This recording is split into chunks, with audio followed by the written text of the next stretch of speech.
Next हम लोग चलते हैं, यहाँ पे एक चीज़ हमें देख रही है कि एज पर मेज estimates 1 lakh plant species and 3 lakh animal species are waiting to be discovered and described।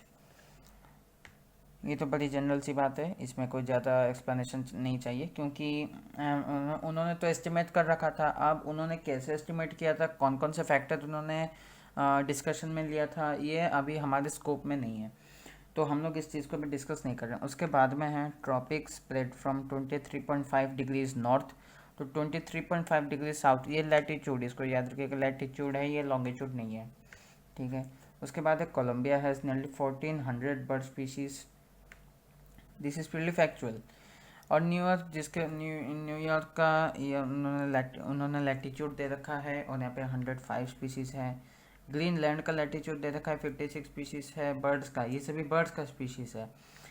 India has more than 1200 bird species, ठीक है। तो यहाँ पे कभी कभी वो लोग अरेंज करने के लिए कह देते हैं कि अकॉर्डिंग टू बायोडाइवर्सिटी आप अरेंज करो बर्ड स्पीशीज़ के लिए। तो सबसे पहले कोलंबिया, उसके बाद इंडिया, उसके बाद आ जाएगा न्यूयॉर्क, उसके बाद में ग्रीनलैंड। तो जैसे जैसे हम लोग इक्वेटर से लेके पोल्स की तरफ चलते हैं तो वैसे वैसे बायोडाइवर्सिटी कम होती जाती है, एक्सेप्ट अ फ्यू एक्सेप्शंस, ठीक है। उसके बाद में वही सेम चीज़ है, मतलब मैंने जो अभी बताया लाइन, उसी का एक इंटरप्रिटेशन उन्होंने कह रखा है कि tropical country like equator has up to 10 times as many species of vascular plants as a forest of equal area in temperate region like Midwest of USA. Midwest of USA आपको ये ध्यान रखना है। और यहाँ पे vascular plants का है, वास्कुलर प्लांट्स मतलब जिसमें जाइलम एंड फ्लोएम है, जिसमें वास्कुलर टिश्यू है, उसको हम लोग वास्कुलर प्लांट कहेंगे। इसका मतलब कौन आ जाएगा, टेरिडोफाइड या उससे एडवांस जितने हैं, या फिर टेरिडोफाइड, जिम्नो एंड एंजियोस्पर्म्स, ठीक है। उसके बाद है diversity in Amazonian rain forest species number, ये बहुत इंपॉर्टेंट है, इससे हमेशा क्वेश्चन कुछ ना कुछ आ जाते हैं, कुछ ना कुछ क्वेश्चन हमेशा यहाँ से बनते हैं। जैसे कि प्लांट्स की डाइवर्सिटी 40,000 स्पीशीज़ है, बर्ड्स में 3,000 स्पीशीज़, सॉरी फिशेस में 3,000 है, बर्ड्स में 1300, मैमल्स या एम्फीबियंस दोनों में 427, रेप्टाइल्स में 378, invertebrates greater than 1,25,000। And then we have next page में इंसेक्ट एक है। इंसेक्ट डाइवर्सिटी में उन्होंने कहा है कि insect species waiting to be discovered at least 2 million, ये आपको याद रखना है, at least 2 million, okay. Then we have earth के बारे में उन्होंने कह रखा कि earth has more than 20,000 and species, this is important. 3 lakh beetle species, 28,000 fish के स्पीशीज एंड 20,000 ऑर्किड के स्पीशीज हैं, ये आप ध्यान रखिएगा। उसके बाद में है जेड की वैल्यू 0.1 और 0.2 है, लेकिन अगर आप लार्जर एरियाज या फिर लार्जर ग्रुप्स या कॉन्टिनेंट स्लोप लेते हो तो स्लोप जो होगी मच स्टीपर होगी, वैल्यू हो जाएगी 0.6 से 1.2। फॉर एग्जाम्पल फ्रूगीवोरस मतलब fruit eating birds and mammals in tropical forest in different continents याद रखिएगा, द स्लोप इज 1 to 1.15। इसी चीज़ का एग्जांपल है कि लार्जर एरिया या फिर लार्जर ग्रुप अगर हम लोग लेते हैं, लार्जर एरिया का मतलब ये है कि कॉन्टिनेंट लेंगे, लार्जर ग्रुप का मतलब ये कि आपने या पूरा बर्ड्स का कंसिडर कर दिया या फिर पूरा मैमल्स कंसिडर कर दिया। बर्ड्स या mammals as a group are very large, बहुत सारे स्पीशीज है उनमें, तो जितनी लार्ज ग्रुप होगी उसकी स्लोप उतनी ज़्यादा स्टीप हो जाएगी। Colonization of Pacific Islands by humans led to extinction of more than 2,080 bird species। Pacific island को ह्यूमन ने कॉन्कर जब किया था 2000 नेटिव बर्ड स्पीशीज एक्सटिंक्ट हो गए थे। उसके बाद में IUCN रेड लिस्ट 2004 में पब्लिश होता है, इसको याद रखिएगा। 784 species have gone extinct in the last 500 years, जिसमें से वर्टिब्रेट्स 338 है, 359 इनवर्टिब्रेट्स ऑफ प्लांट्स 87 है।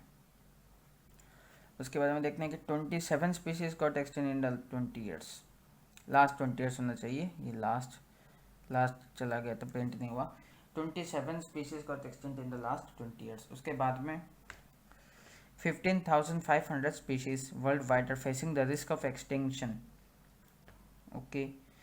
और इसमें से डिस्ट्रीब्यूशन कितनी होगी, इन 15,500 में से 12% are bird species, 23% are animal species, then we have 32% are amphibian species and 31% of gymnosperm species।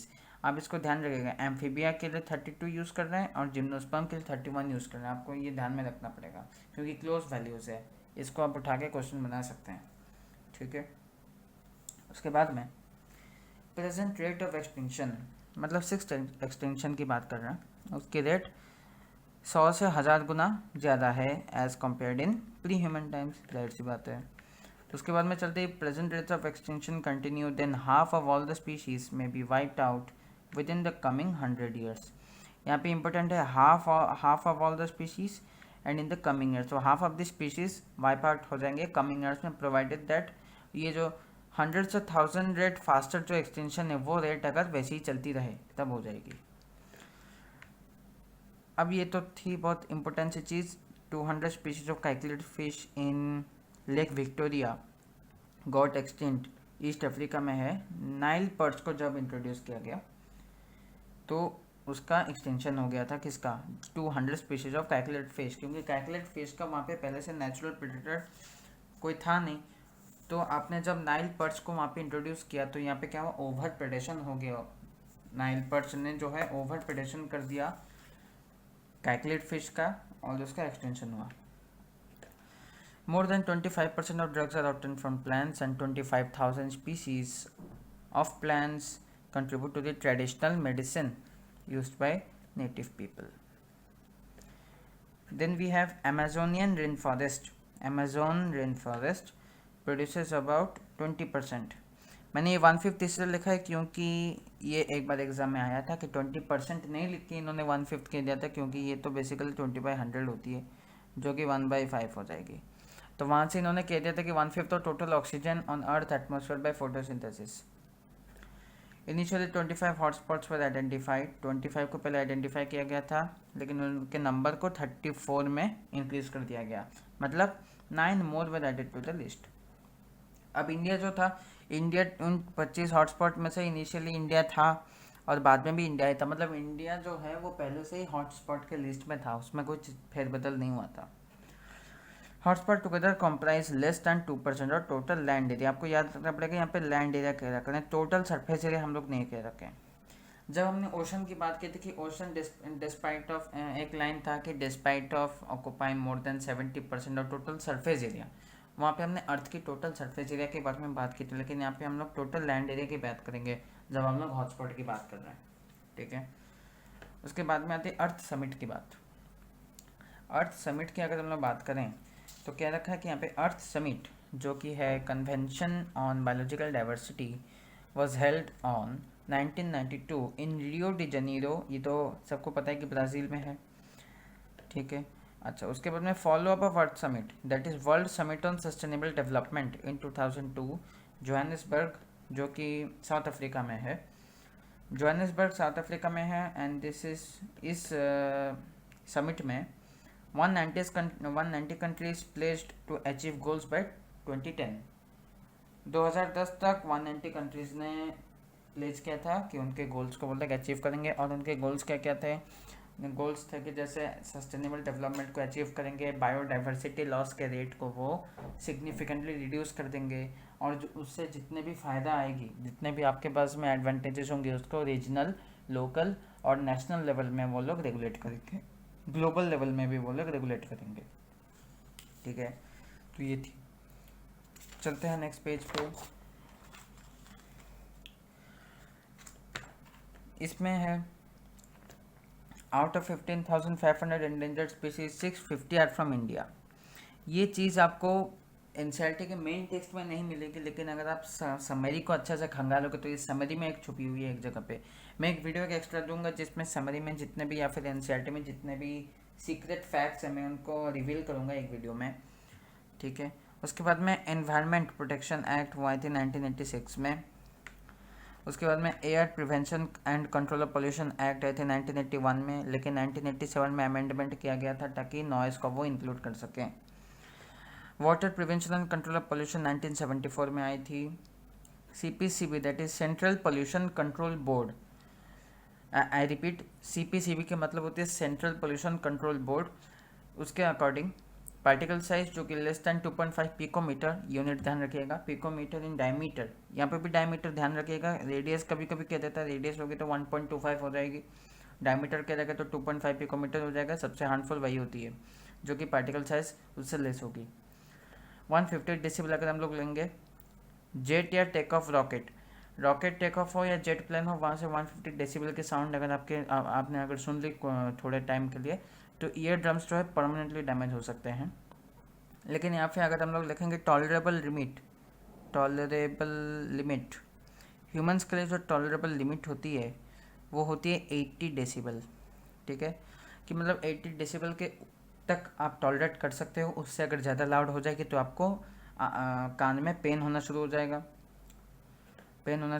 और 150 डेसिबल मतलब तो इसका ऑलमोस्ट 2 टाइम्स है, तो आप समझ सकते हो कि क्या हालत होने वाली है। अच्छा, जो भी है, 1990s में दिल्ली की रैंक जो है चौथी थी among the world's 41 most polluted cities. Delhi को रैंक 4 दिया गया था among the world's 41 most polluted cities. उसके बाद में है बाय द एंड ऑफ 2002, ये 2002 यहाँ पे याद रखिएगा, entire fleet of public transport was में डैट इज़ बस होना चाहिए, ये प्रिंट नहीं हुआ, buses was made to run on CNG। Public transport कहाँ का? ऑफ दिल्ली, पूरे इंडिया का नहीं, लेकिन पूरे इंडिया का तो अभी भी कहा है, जब बहुत सारी जगह पे बस जो है डीजल पे चलता है, कुछ चुनिंदा जगहों पे ही बस जो है CNG पे चलते हैं, लेकिन दिल्ली पे जो है बाय द एंड ऑफ 2002 सारी की सारी बसेस जो है CNG पे दौड़ने लगी थी। एज पर Euro 3 sulphur is to be control at 350 ये पार्ट्स पर मिलियन है, यहाँ पे पार्ट्स पर मिलियन है, यहाँ पे आपको ध्यान में रखना पड़ेगा। ठीक है, जब हमने सैलिनिटी की बात की थी, वाटर की सैलिनिटी की हमने जब बात की थी, लेस देन 5 थी फॉर फ्रेश वाटर, 30 से 35 थी for sea water, and greater than 150 थी for some hypersaline lagoon. तो वहाँ पे हमने कहा था कि ये जो है वो पार्ट्स पर 1000 है, लेकिन यहाँ पे जो है पार्ट्स पर मिलियन दे रखी है, पार्ट्स पर मिलियन है ये एम फॉर मिलियन। ठीक है, M for million for diesel and 150 ppm in petrol and aromatic hydrocarbon at 42% of the concerned fuel लेकिन ठीक है। उसके मैंने goal is to reduce sulphur to 50 ppm in petrol and diesel and bring down the level to 35%। तो गोल ये है, गोल। ठीक है, अगर आपसे पूछा जाए कि यूरो 3 के अकॉर्डिंग सल्फर जो है डीजल में कितना था, तो 350 ppm, और गोल कितना होना चाहिए सल्फर पेट्रोल या डीजल में, वो होना चाहिए 50 ppm। अभी हम लोग आते हैं नेक्स्ट स्लाइड पे। BS3 Bharat stage 3 for 4 wheeler 3 wheeler और 2 व्हीलर जो है अक्टूबर 2010 से पूरे कंट्री में लागू हुई। BS4 की अगर हम लोग बात करें, वो सिर्फ 4 व्हीलर के लिए 2010 में लागू हुई थी अप्रैल में, और वो भी सिर्फ 13 मेगा सिटीज़ में, ये ध्यान रखिएगा, ऑल ओवर द कंट्री नहीं, लेकिन सिर्फ 13 मेगा सिटीज़ में 4 व्हीलर के लिए BS4 लागू हुई थी। कब? अप्रैल 2010 में, जबकि बाकियों के लिए 4, 3, 2 व्हीलर अक्टूबर 2010 में BS3 लागू हुई थी। Sulphur dioxide and carbon dioxide in Delhi reduce significantly between 1997 and 2005। उसके बाद में है 0.1% of impurities make the water unusable for humans, ये बहुत इंपॉर्टेंट है, 0.1%। हैवी मेटल किसको कहते हैं? कि जिसकी डेंसिटी 5 ग्राम पर सेंटीमीटर क्यूब से ज़्यादा हो। DDT की कॉन्सेंट्रेशन, एनसीईआरटी में एक डायग्राम दे रखी है, आप इसको ध्यान में रखिएगा कि DDT की कॉन्सेंट्रेशन डिफरेंट ऑर्गेनिजम्स में डिफरेंट होती है। यहाँ पे लिख रखा है जैसे कि वाटर में PPB है, आप इसको ध्यान रखिएगा, PPB 0.003, जू प्लैंक्टन लेंगे तो 0.04 ppm, स्मॉल फिश में 0.05, लार्ज फिश में 2, ये सब ppm में है, लेकिन ये ppm में ये भी है ppm में, लेकिन वाटर के केस में ये पार्ट्स पर बिलियन है, पार्ट्स पर बिलियन।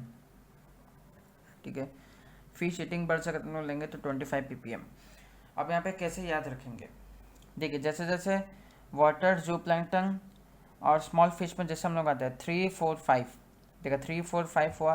अब डेसिमल को एक एक करके घटाते चलिए, 0.003, फिर 0.04, फिर 0.5, फिर लास्ट में आ जाएगा लार्ज फिश में 2 लेंगे, फिश ईटिंग बर्ड्स में हम लोग 225 लिख देंगे। और सिर्फ एक चीज़ का ध्यान रखेगा कि वाटर के केस में कंसंट्रेशन की यूनिट पार्ट्स पर बिलियन है, जबकि बाकियों के केस में वो पार्ट्स पर मिलियन है। ठीक है, उसके बाद में नेक्स्ट स्लाइड में आते हैं। नेक्स्ट स्लाइड है आपके पास में, biologist from Humboldt state university created a series of 6 connected marches over 60 hectares of marshland. Connected marches जो है 60 हेक्टेयर्स ऑफ मार्शलैंड है। अब 6 कनेक्टेड मार्शेस को ध्यान रखिएगा। उसके बाद में अहमद खान नाउ ऑफर्स ₹6 पर केजी फॉर प्लास्टिक वेस्ट। पहले वो ₹0.40 देते थे पर केजी, लेकिन पॉली ब्लेंड होने के बाद से वो प्लास्टिक की डिमांड इंक्रीज हो गई, इसलिए उन्होंने प्राइस भी इंक्रीज कर दिया। By 2002 more than 40 kilometres of road in Bangalore has been laid by using polyblend. ठीक है, उसके बाद में Haryana Kisan welfare club has a membership of 5000 farmers. ये ध्यान रखिएगा। रेडियो एक्टिव वेस्ट को डंपिंग अगर करनी है तो 500 metres below earth surface dump करना पड़ेगा। उसके बाद में अगर हम बात करेंगे करंट एवरेज टेम्परेचर, ये सबसे इंपॉर्टेंट पॉइंट है, इसको स्टार लगा देते हैं। Current average temperature of earth is 15 degree Celsius a degree. Without greenhouse effect it would be -18 degree without greenhouse effect. Contribution to greenhouse effect, ये भी बहुत इंपॉर्टेंट है, यहाँ से भी बराबर क्वेश्चन आते हैं। जैसे कि ये आपके पास में एनसीईआरटी ने एक पाई चार्ट बना रखा है ग्रीन हाउस इफेक्ट के डायग्राम के जस्ट नीचे। तो वहाँ पे क्या रखा है कि contribution of green house effect various gases के क्या क्या हैं। कार्बन डाइऑक्साइड सबसे मेजर कंट्रीब्यूटर है, जो कि 60% कंट्रीब्यूट करता है। उसके बाद में मीथेन आता है। उसके बाद में CFC जो कि 14% देते हैं। उसके बाद में नाइट्रस ऑक्साइड, इसको हम लोग लाफिंग गैस भी कहते हैं, आपको पता ही होगा, इसको लाफिंग गैस भी कहते हैं, नाइट्रस ऑक्साइड। ठीक है, तो लाफिंग गैस आपके पास में जेट प्लेन से ये सबसे ज़्यादा, जो कि सुपरसोनिक जेट होते हैं वहाँ से सबसे ज़्यादा रिलीज होते हैं, तो उसके कंट्रीब्यूशन 6% है। आते हैं नेक्स्ट स्लाइड के ऊपर। During the past century temperature of earth increase by 0.6 degree Celsius, most of it during the last 3 decades, मतलब 30 ईयर्स। 30 ईयर्स में सबसे ज़्यादा आपके पास में अर्थ की टेम्परेचर इंक्रीज हुई। उसके बाद में मॉन्ट्रियल प्रोटोकॉल 1987 में साइन हुआ और ये इफेक्टिव हुई 1989 से। 40% of forest have been lost in tropics, 40% lost in tropics as compare to 1% in temperate region से। ध्यान रखिएगा, टेम्परेट में कम हुई थी 1%, 40% ट्रॉपिक्स में हुई थी सबसे ज़्यादा। फॉरेस्ट पॉलिसी इंडिया की 1988 में फॉर्मुलेट हो गई थी और वहाँ पे उन्होंने रिकमेंडेशन थी 33% forest cover for plain and 67% for hilly region. लेकिन अभी की जो सिचुएशन है, 19.4% of land in India is covered by forest, which was initially 30%, पहले इनिशियली 30 थी, अब वो 19.4 है, तो वो रिड्यूस हो गई। लेकिन फॉरेस्ट पॉलिसी जो 1988 में हमने बनाई थी उसके अकॉर्डिंग 33% जो है प्लेन की कवर होनी चाहिए और 67% हिली रीजन्स की होनी चाहिए। अब इसके रीज़न क्या है कि हिली रीजन्स पे हम लोग बेसिकली ज़्यादा कवर हमें क्यों चाहिए, क्योंकि हिली रीजन्स में लैंडस्लाइड्स की चांस ज़्यादा होती है, स्पेशली जब बारिश की मौसम आती है, जब मानसून होती है, तो वहाँ पे आपके पास में रेनफॉल बहुत हेवीली होती है, तो वहाँ पे जो है सॉइल आपकी वेट हो जाती है। तो जितने ज़्यादा आपके पास में फॉरेस्ट कवर रहेगा उतना ज़्यादा सॉइल को बाइंड करने की कैपेसिटी रहेगी, क्योंकि रूट जो है वो सॉइल को बाइंड करके रखते हैं। सॉइल को बाइंड जब करके रखेंगे तो वहाँ पे जो है आपके पास में लैंडस्लाइड के चांसेस कम हो जाएंगे। इसलिए फॉरेस्ट पॉलिसी ऐसे बनाया गया कि हिल के लिए फॉरेस्ट कवर ज़्यादा प्रिस्क्राइब किया गया है एज़ कम्पेयर टू प्लेन, ताकि लैंडस्लाइड कम हो सके। बिश्नोई कम्युनिटी वाली जो इंसिडेंट हुई थी जिसमें अमृता देवी बिश्नोई जी शामिल थी, वो 1731 की कहानी है। चिपको मूवमेंट 1974 में हुई थी। जॉइंट फॉरेस्ट मैनेजमेंट हुई थी 1980s में, याद रखें 80s में, ये 1980 नहीं 1980s उस ज़माने में हुई थी, 1980 और 1990s के रेंज में हुई थी।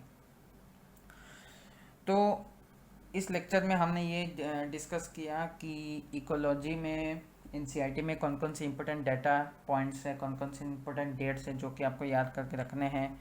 अब ये सब जो जितने भी डेट्स मैंने आपको बताई, ये कहीं ना कहीं प्रीवियस ईयर में आई हुई डेट्स हैं या फिर कुछ ना कुछ मैनिपुलेशन भी होते हैं उसमें। ठीक है, तो make sure that you like, share and subscribe the channel and stay updated. For that time, keep studying, stay tuned. Till then, bye bye.